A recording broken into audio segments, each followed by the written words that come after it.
Matahari baru saja naik di ufuk timur, menyinari perbukitan Muria yang berbalut kabut tipis. Burung-burung berkicau di antara pepohonan kelapa, sementara sungai Gelis mengalir tenang, membelah tanah subur yang kelak dikenal dengan nama Kudus. Pada masa itu, wilayah ini masih disebut Tajuk, sebuah desa kecil yang hidup dari perdagangan dan pertanian. Orang-orangnya ramah, terbuka pada pendatang, dan menjunjung tinggi harmoni. Namun, suasana damai itu perlahan berubah ketika angin baru dari pesisir membawa kabar tentang ajaran dari tanah Arab, Islam. Sebagian menyambutnya dengan penasaran, sebagian lagi waspada. Di tengah keresahan itu, datanglah seorang ulama dari Demak bernama Ja'far Shadiq, yang kelak dikenal sebagai Sunan Kudus. Ia tidak datang dengan pedang, melainkan dengan ilmu dan kasih. Dengan langkah tenang dan senyum yang lembut, ia memasuki Tajuk, membawa pesan, tiada Tuhan selain Allah, dan tiada kedamaian tanpa cinta. Sunan Kudus tidak langsung mendirikan masjid megah atau mengubah adat setempat. Ia memulai dengan memahami hati masyarakat. Ia duduk di pasar, berbincang dengan pedagang sapi dan tukang kayu. Ia belajar bahasa mereka, menghormati pantangan mereka. Ketika ia ingin mendirikan tempat ibadah, ia tidak meruntuhkan kuil lama melainkan membangunnya dengan arsitektur yang menyerupai candi, agar hati penduduk tetap teduh. Begitulah, di bawah langit Jawa Tengah yang teduh, benih Kudus mulai tumbuh bukan dari kekuasaan, tapi dari kelembutan iman dan kebijaksanaan seorang wali. Waktu berlalu, dan ajaran Islam mulai tumbuh di Tajuk. Sunan Kudus dengan kebijaksanaannya tahu bahwa iman tak bisa dipaksakan, ia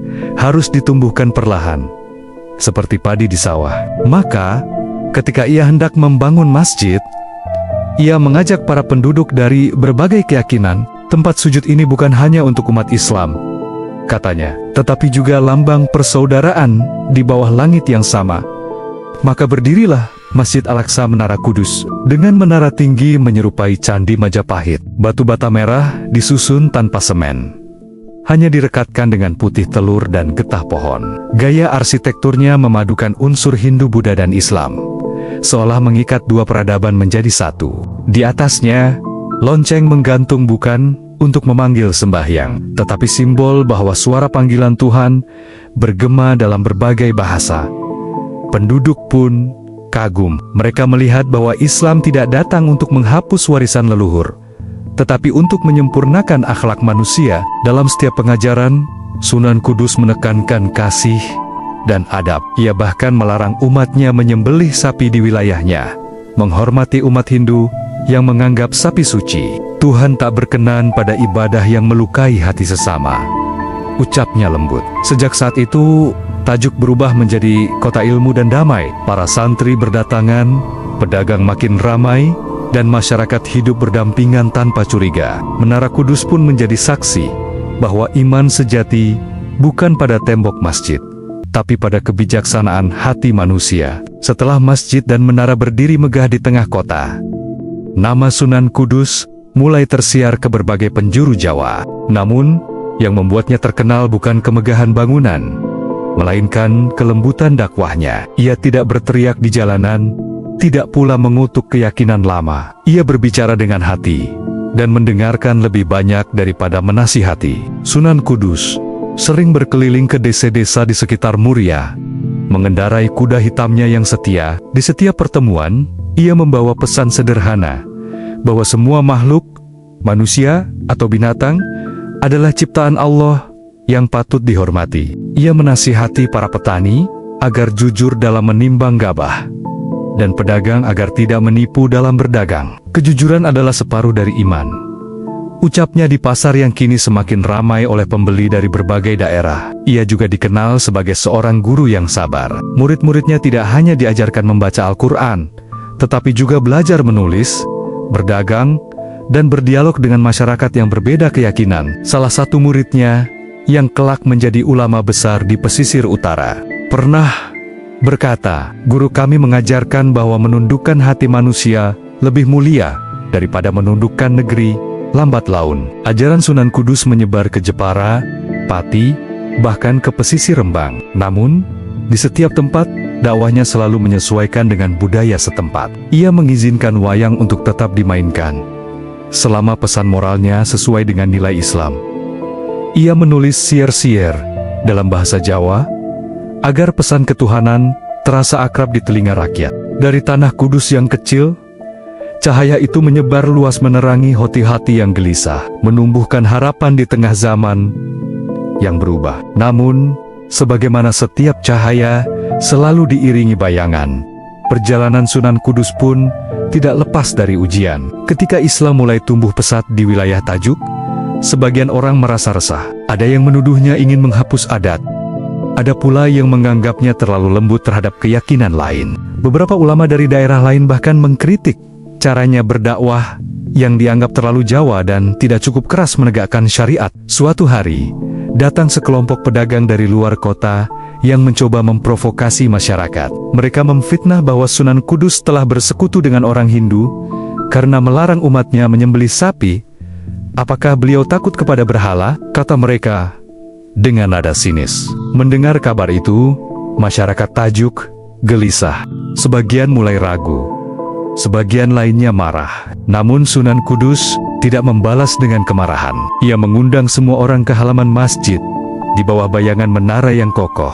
Dengan suara tenang ia berkata, "Wahai saudara-saudara sekalian, jika engkau hendak mengukur keimanan seseorang, janganlah dari apa yang ia makan atau tidak makan. Lihatlah dari kasih yang ia berikan kepada sesama, karena Allah tidak menilai bentuk, tapi isi hati." Kata-kata itu menembus dinding curiga dan menggugah kesadaran.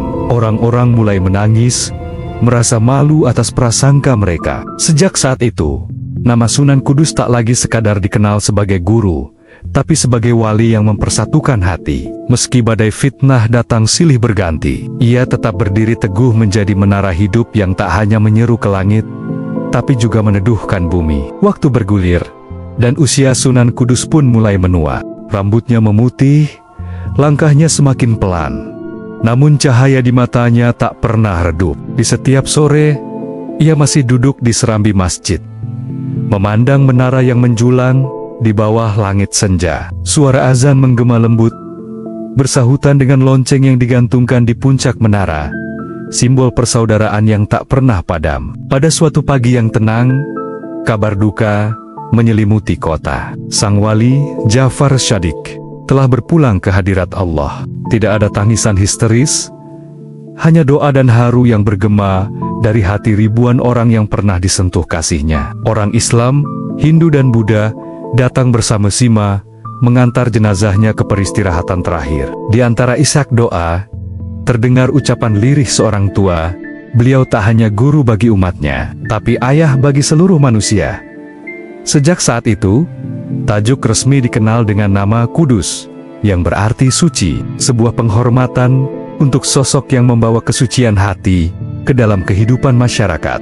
Masjid Menara tetap berdiri megah hingga kini, menjadi saksi bisu dari zaman yang telah berlalu. Di sekitarnya, tumbuh pesantren-pesantren, pasar, dan rumah ramah yang hidup dengan semangat damai dan tolong-menolong. Warisan Sunan Kudus bukan sekadar batu bata menara atau kitab yang tertulis, melainkan teladan bahwa kebenaran tidak perlu menindas untuk tegak, dan cinta tidak perlu memaksa untuk menang. Di tanah yang dulu bernama Tajuk itu, tumbuhlah sebuah kota yang berbeda dari lainnya, kota Kudus. Kota yang suci bukan karena bangunannya, tetapi karena hatinya.